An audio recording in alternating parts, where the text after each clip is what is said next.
young whites and young Asian Americans would say, well, yes, of course, Chicago's a violent city. You see it on the news. You can read the reports. And so it really says a lot about the way that policy impacts public opinion and how, your proximate versus distant relationship to a certain issue is shapes sort of the way that you think about it. And that has real import because, thinking about violence as particular to a certain street intersection as opposed to a neighborhood, for example. We can talk about Inglewood, Austin, other places that are seen as violent places. That impacts the how many jobs our businesses come into the area. It affects property value. It has real serious impacts on people's well-being and on money, economics. Yeah. So your last section focuses on places of freedom, safety, and joy. And in that, you explain that a lot of the Chicagoans you talk to, they acknowledge the challenges that they face, but they also wanted to point out that they don't think that this is a city of deficits. And I found that really, really powerful. And so I just wanted to ask, why was it important to include this section, do you think? And what ultimately were your main takeaways from this? So we talked a lot about this section, like a lot. I think that this is the section we talked maybe the most about, is wanting to make sure that we captured what no one else is really, but no other certainly researchers, were thinking about when they talked to our surveyed city residents. And so we wanted to understand this because we know that in every single community, people grow up in there. Their families are there, their memories are there. There are amazing things happening. There are amazing groups of young people and people from other demographics who are working to enrich their communities. And so this is really reflective of what's happening on the ground in many ways. And the takeaway for me is that in many ways, safety, freedom, and joy are impacted by what young people are experiencing. So, for example, we know like one of the major sort of findings that people have talked a lot about has been young people's outlook. And so the extent to which young people say, that they would want to move or expect to move from Chicago in the future. And so for example, nearly half of the young African Americans we talked to said, I expect to move from Chicago in the future. And that finding has to be held with the knowledge that young people want to stay, that they really feel a really deep sense of connection to their neighborhoods, but that the extent to which someone can feel free and safe in their neighborhood is impacted by the vulnerabilities. So those who felt a sense of less safe or less free in their neighborhoods also said were more likely to say that they wanted to leave. This is really to make the case that that those who that these are really important elements that are really existing in every single community, but that they are impacted by other issues such as violence, which can be mitigated from collective action. So that's it. Can I just jump in really quickly and say, one of the ways in which I think you see this kind of contradictory impulse, the sense of there aren't opportunities here for me, so I got to go. But also, as David said, my life is here. My family is here. I say this all the time, is if you go to a protest, people are protesting, for example, the police, people are still rocking their Bulls hats or like they're saying in different ways, this is my city. And I think the investment in showing up to a protest is to say, I'm not writing this off. This is my city, and it has to do better by my people, right? And I think that's the kind of contradictory, but really beautiful way in which young people are saying, I love my city. There are places, in fact, that I would point to that bring me great joy, but I feel threatened here, and it has to be better. I wanted to just ask if there was anything that was particularly surprising to you from your work on this report. Was there anything that stuck out to you that you didn't expect to find? Because I think we hear about it and we kind of know, yes, Chicago is a very segregated city, and I think a lot of people are aware that the experiences probably vary, based on where you live in this city. But I'm just curious as to if there was anything in particular that really struck you from this work.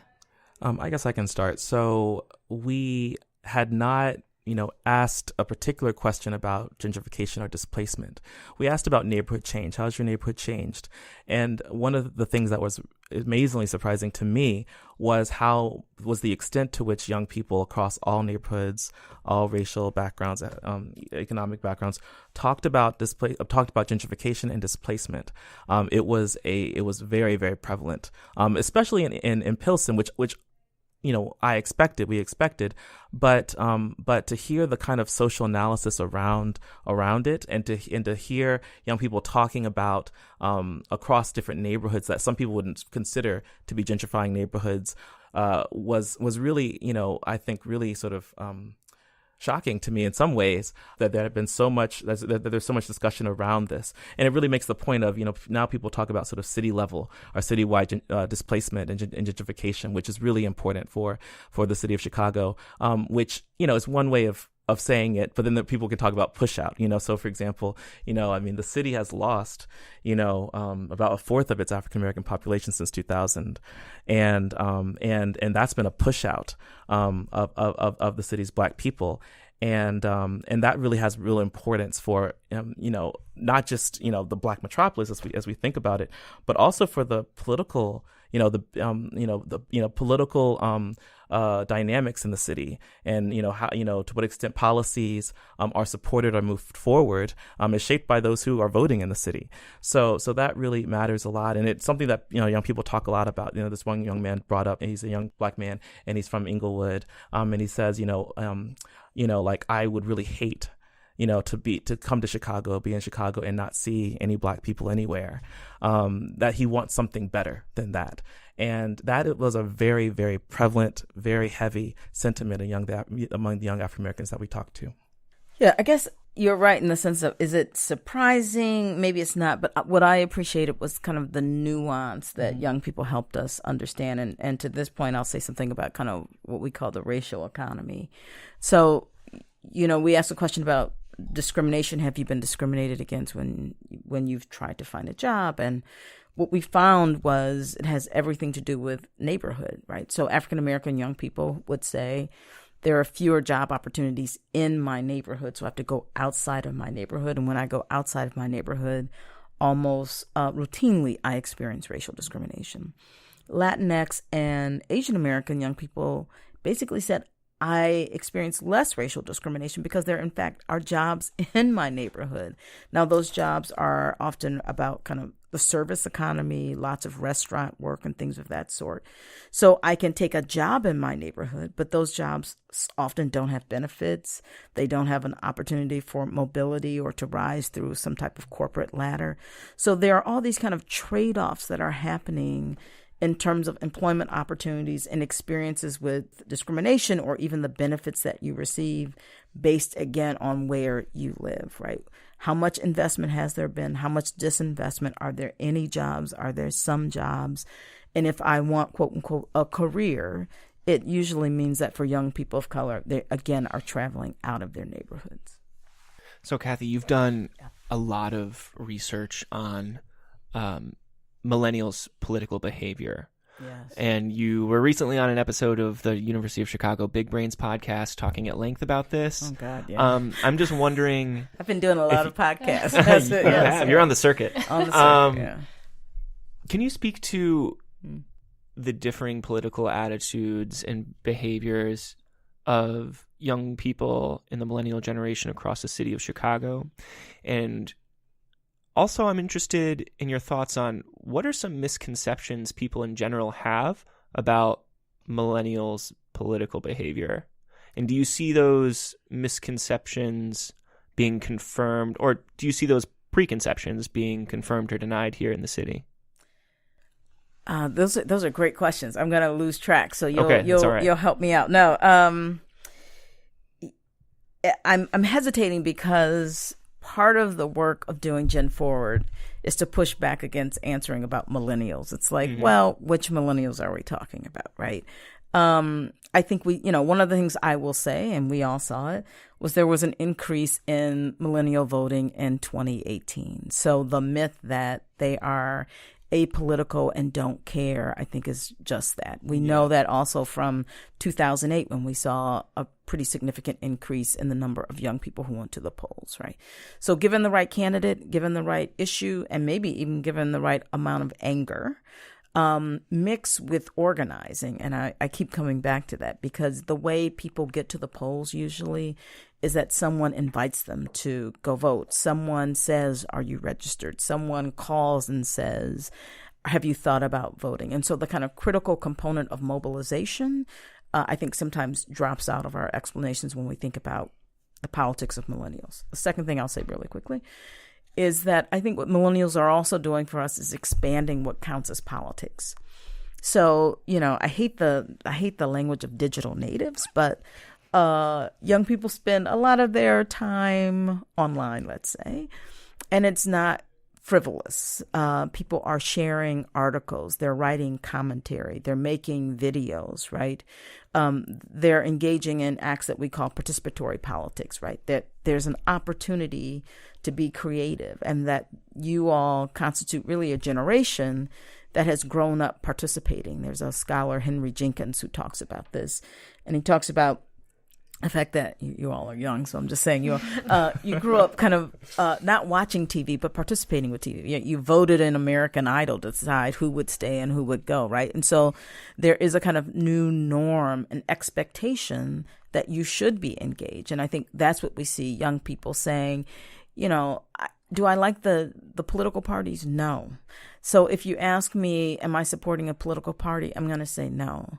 Oftentimes, I don't like the choices that I have in terms of voting at the national level, but we do see young people engaged in organizing and engaged in civic engagement and volunteerism and just thinking about new and creative ways of kind of making their voices heard. And I think that's one of the kind of really interesting things that we're finding around this thing called the millennial generation.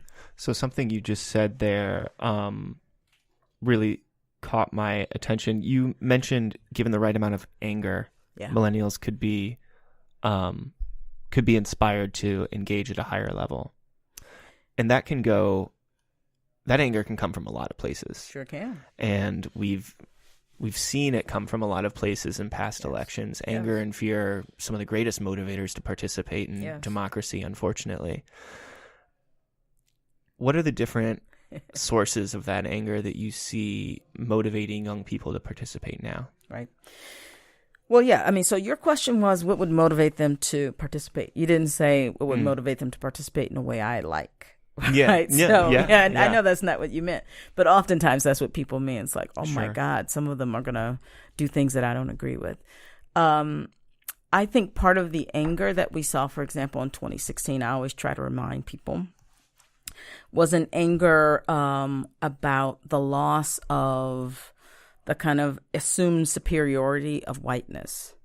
That in the data that we have, many young white millennials, or I should say many white millennials, especially those who voted for Trump, believe things like that whites are discriminated against just as much as African Americans, for example.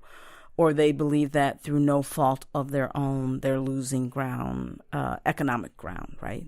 And so we see a sense that they are losing status and power, and that is motivating them to vote and to participate. I would say two quick things. One is that was leveraged by a candidate, namely Donald Trump, who kind of played on those fears. And that there is a reality, that there is a restructuring of the economy, but it's not just the economy, right? So there's one narrative that says, well, of course, they're concerned about the economy. But the thing is, we found that the people who have the kind of highest levels of what we call white vulnerability racism, they're working, right? They're not poor. So it is a sense of losing something that you have, and not the economy. It really is about kind of racial status and racial power. That in part is about the economy, but it's centrally about race. So, yeah, I mean, if we're concerned about that as a motivating factor, then somebody has to be engaging with those young people, kind of thinking about different forms of political education, talking about the possibility of coalition.